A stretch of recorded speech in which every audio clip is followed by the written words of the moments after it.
You're listening to Brain Lenses, a show about how we perceive the world, ourselves, and each other. I'm Colin Wright.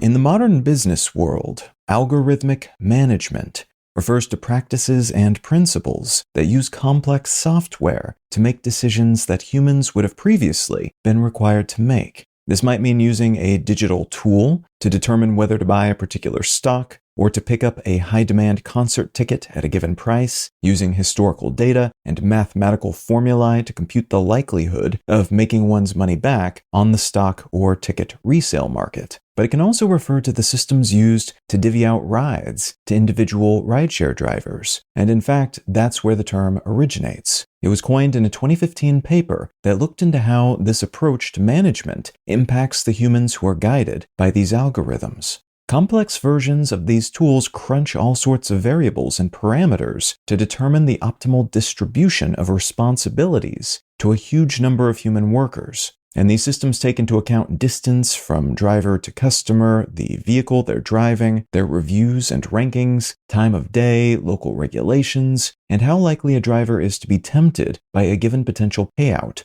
among many other data points. This term has since gone on to be used to refer to corporate policies that, for instance, may dictate the use of software to determine who to fire, hire, and promote based on similar jumbles of data, which ostensibly helps protect the firing, hiring, and promoting companies from human bias-related accidents and prejudices, and thus related lawsuits. One potential downside of this approach, though, in both gig economy and traditional workplace setups, is that while algorithms can theoretically be programmed to be objective in some regards, they are biased toward some outcomes over others by their very nature. And that typically means they will prioritize whatever their makers want them to prioritize, even if those outcomes are achieved at the expense of the workers they are managing. As a result, the algorithms that connect rideshare drivers with customers may offer lower wages to drivers they know will accept smaller payouts, over time incentivizing all drivers to accept less money for their labor, lest they find themselves slowly elbowed aside in favor of workers willing and able to reduce their own pay.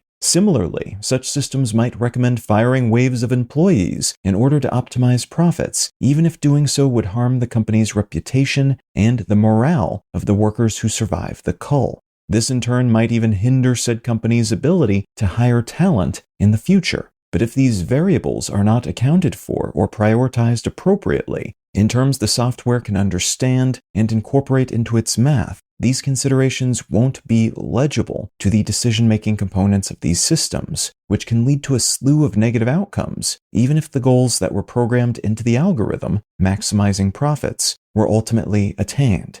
Goodhart's law is an adage that says, in essence, as soon as a measure becomes a target, it's no longer a useful or desirable measure. And Campbell's law, another adage, says that efforts to quantify social indicators for decision-making purposes will tend to be corrupted by concomitant efforts to optimize based on that quantification. In other words, the more we convert difficult-to-quantify elements of human activity and complex work environments into figures that are legible to software, the more likely it is those controlling said software will attempt to optimize for outcomes that serve their purposes, whatever the unimportant to them but maybe vital to others downsides. Thus, unless external factors like regulations and laws force businesses using these sorts of tools to consider variables beyond the dollars and cents in their bank accounts and the other numbers that inform those numbers, they tend to endlessly tweak these algorithms to optimize for those priorities, potentially corrupting aspects of their industries over time and hindering or harming those whose priorities are not worked into and highlighted by their algorithms. You can find out more about Brain Lenses, including how to support this show, and in return receive an additional episode of the show each week at brainlenses.com. You can also support this and all of my projects at understandery.com. I'm Colin Wright, and I'll talk to you again next week.